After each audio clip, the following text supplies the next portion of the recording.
नमस्कार दोस्तों, welcome to career education में आप सभी का स्वागत है। दोस्तों आज हम लोग लूसेंट बुक का फिजिक्स में आपको क्वेश्चन 407 से लेकर के 451 तक प्रश्न हम लोग इस वीडियो में देखेंगे। बिल्कुल दोस्तों, आप सही सुने, लूसेंट बुक का फिजिक्स में आपको क्वेश्चन 407 से लेकर के 451 तक प्रश्न हम लोग इस वीडियो में देखेंगे। दोस्तों आप कोई भी एग्ज़ाम्स का तैयारी कर रहे हों, उस एग्ज़ाम्स में आपको इस वीडियो से सवाल देखने को मिलेगा, तो आप एक एक सवाल का इम्पोर्टेंट समझिए और अच्छे से तैयारी कीजिए। दोस्तों इससे पहले आपको 9 वीडियो करा दिया गया है, तो अगर अभी तक आप उस वीडियो को नहीं देखे हैं तो प्लीज़ जाकर वो भी वीडियो देख लीजिए। ओके, चलिए नेक्स्ट क्वेश्चन आपको 407 नंबर कह रहा है कि लोहा की विशिष्ट ऊष्माधारिता कितनी होती है। लोहा की विशिष्ट ऊष्माधारिता कितनी होती है दोस्तों, तो आपको 480 जूल पर केजी पर केल्विन होती है। लोहा की विशिष्ट ऊष्माधारिता कितनी होती है, तो आपको 480 जूल पर केजी पर केल्विन होती है। ओके, चलिए नेक्स्ट क्वेश्चन देख लेते हैं। नेक्स्ट क्वेश्चन कह रहा है कि पारा की विशिष्ट ऊष्माधारिता होती है। पारा की विशिष्ट ऊष्माधारिता कितनी होती है, तो आपको 139 जूल पर केजी पर केल्विन होती है। ओके, चलिए नेक्स्ट क्वेश्चन 409 नंबर कह रहा है कि चांदी की विशिष्ट ऊष्माधारिता कितनी होती है। चांदी की विशिष्ट ऊष्माधारिता कितनी होती है, तो आपको 235 जूल पर केजी पर केल्विन होती है। कितनी होती है दोस्तों, तो आपको 235 जूल पर केजी पर केल्विन होती है।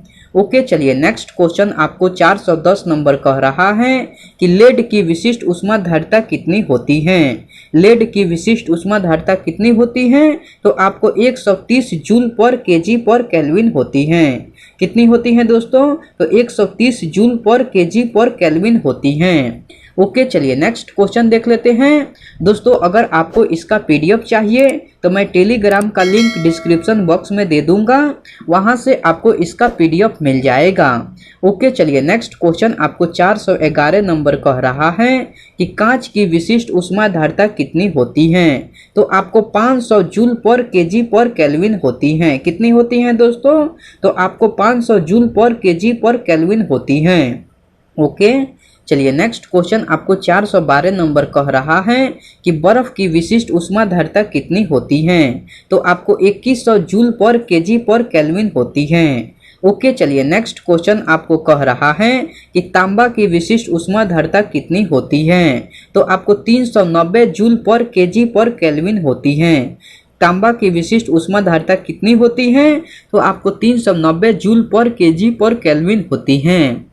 ओके, चलिए नेक्स्ट क्वेश्चन कह रहा है कि सोना की विशिष्ट ऊष्माधारिता कितनी होती है, तो सोना की विशिष्ट ऊष्माधारिता जो है वो आपको 133 जूल पर केजी पर केल्विन होती है।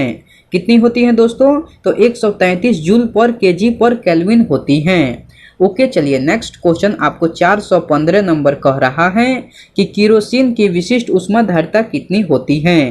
केरोसिन की विशिष्ट ऊष्माधारिता कितनी होती है, तो आपको 210 जूल पर केजी पर केल्विन होती है। कितनी होती है दोस्तों, तो आपको 210 जूल पर केजी पर केल्विन होती है। ओके, चलिए नेक्स्ट क्वेश्चन आपको 416 नंबर कह रहा है कि यदि किसी वस्तु को गर्म करने पर उसकी लंबाई, क्षेत्रफल तथा आयतन में वृद्धि होती है, तो उसके बीच संबंध है। उसके बीच किस तरह का संबंध है, तो अल्फा अनुपात बीटा अनुपात गामा बराबर 1:2:3 का संबंध है। उसके बीच किस तरह का संबंध है दोस्तों, तो 1:2:3 का संबंध है, जहां की आपको लंबाई में वृद्धि का मतलब अल्फा हुआ, क्षेत्रफल में वृद्धि का मतलब बीटा हुआ तथा आयतन में वृद्धि का मतलब गामा हुआ।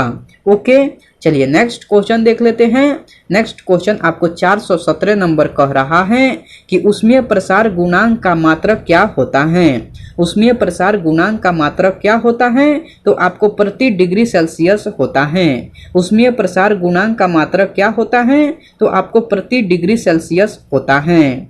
ओके, चलिए नेक्स्ट क्वेश्चन आपको 418 नंबर कह रहा है कि सादा कांच का रेखीय प्रसार गुणांक है। सादा कांच का रेखीय प्रसार गुणांक है, तो आपको 9 × 10⁻⁻6 पर डिग्री सेल्सियस है। सादा कांच का रेखीय प्रसार गुणांक है तो 9 × 10⁻⁻6 पर डिग्री सेल्सियस है। ओके, चलिए नेक्स्ट क्वेश्चन कह रहा है कि पाइरेक्स कांच का रेखीय प्रसार गुणांक है।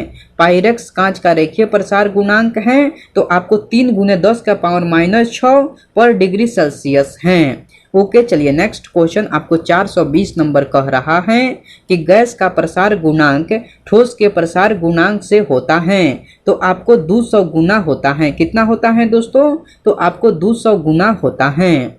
ओके, चलिए नेक्स्ट क्वेश्चन 421 नंबर कह रहा है कि गैस का प्रसार गुणांक द्रव के प्रसार गुणांक से होता है तो आपको 20 गुना होता है। गैस का प्रसार गुणांक द्रव के प्रसार गुणांक से होता है तो आपको 20 गुना होता है। ओके, चलिए नेक्स्ट क्वेश्चन आपको 422 नंबर कह रहा है कि जल का न्यूनतम आयतन तथा अधिकतम घनत्व होता है तो आपको 4 डिग्री सेल्सियस होता है। कितना होता है? तो आपको 4 डिग्री सेल्सियस। ओके, चलिए नेक्स्ट क्वेश्चन देख लेते हैं। नेक्स्ट क्वेश्चन कह रहा है कि ऊष्मा संचरण की कितनी विधियां हैं? ऊष्मा संचरण की कितनी विधियां हैं? तो आपको 3 विधियां हैं। वो 3 विधियां कौन कौन सी हैं? तो आपको चालन है, विकिरण है तथा संवहन है। मैं यह क्वेश्चन फिर से रिपीट कर दे रहा हूँ।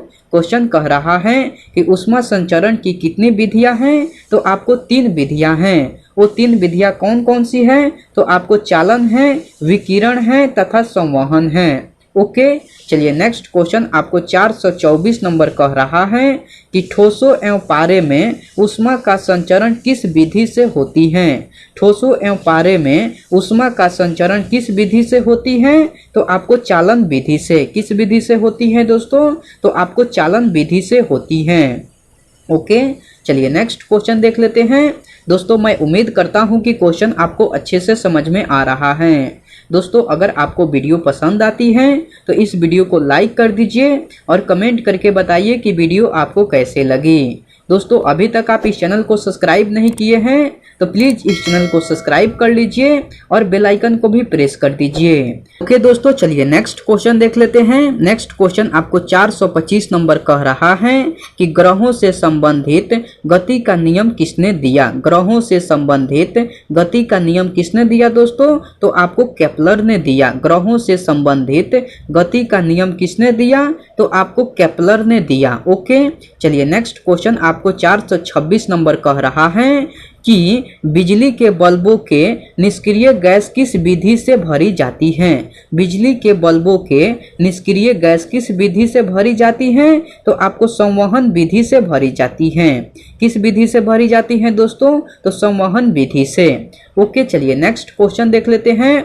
नेक्स्ट क्वेश्चन कह रहा है कि वायुमंडल गर्म किस विधि द्वारा होती है? वायुमंडल गर्म किस विधि द्वारा होती है? तो आपको संवहन विधि द्वारा होती है।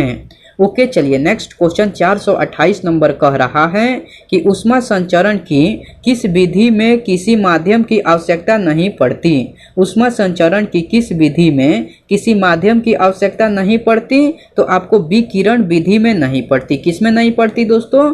तो विकिरण विधि में। ओके, चलिए नेक्स्ट क्वेश्चन आपको 430 नंबर कह रहा है कि सीधी रेखा में ऊष्मा संचरण किस विधि से होता है? सीधी रेखा में ऊष्मा संचरण किस विधि से होता है? तो विकिरण विधि से होता है। किस विधि से होता है दोस्तों? तो आपको विकिरण विधि से। ओके, चलिए नेक्स्ट क्वेश्चन 431 नंबर कह रहा है कि वस्तु और वातावरण का तापांतर जितना अधिक होगा वह वस्तु उतनी ही जल्दी ठंडी होगी।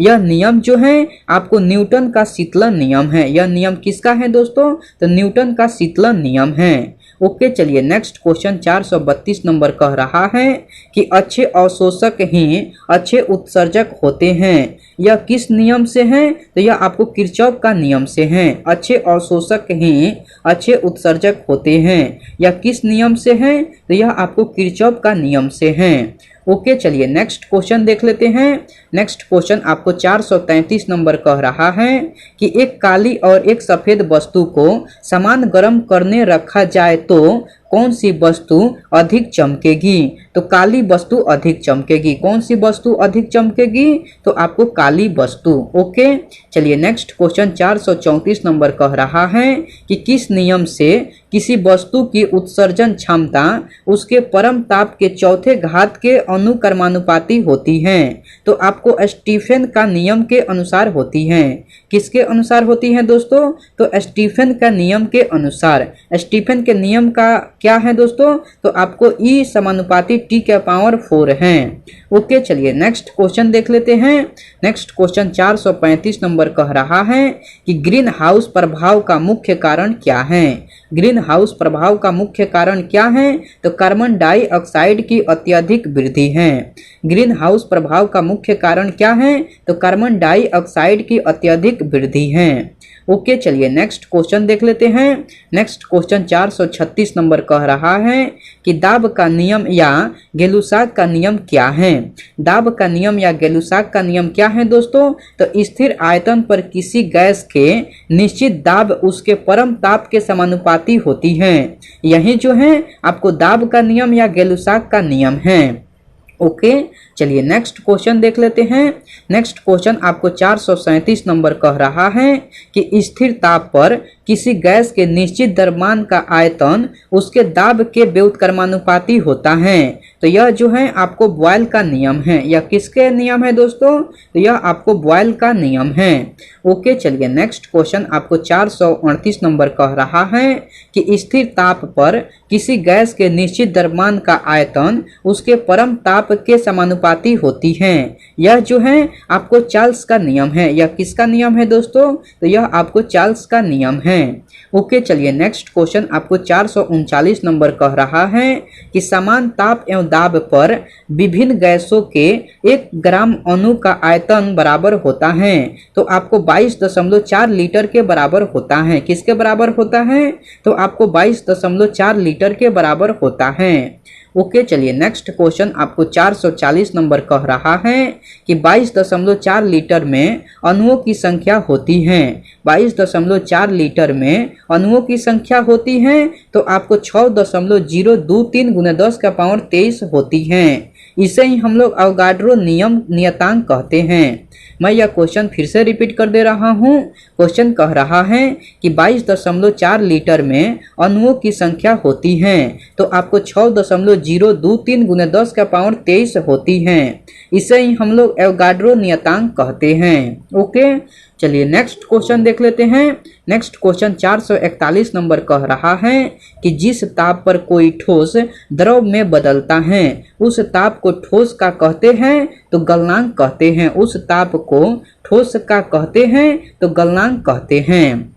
ओके, चलिए नेक्स्ट क्वेश्चन 442 नंबर कह रहा है कि जिस ताप पर कोई द्रव ठोस में बदलता है उस ताप को द्रव का कहते हैं तो हिमांक कहते हैं। उस ताप को द्रव का कहते हैं तो हिमांक कहते हैं। ओके, चलिए नेक्स्ट क्वेश्चन देख लेते हैं।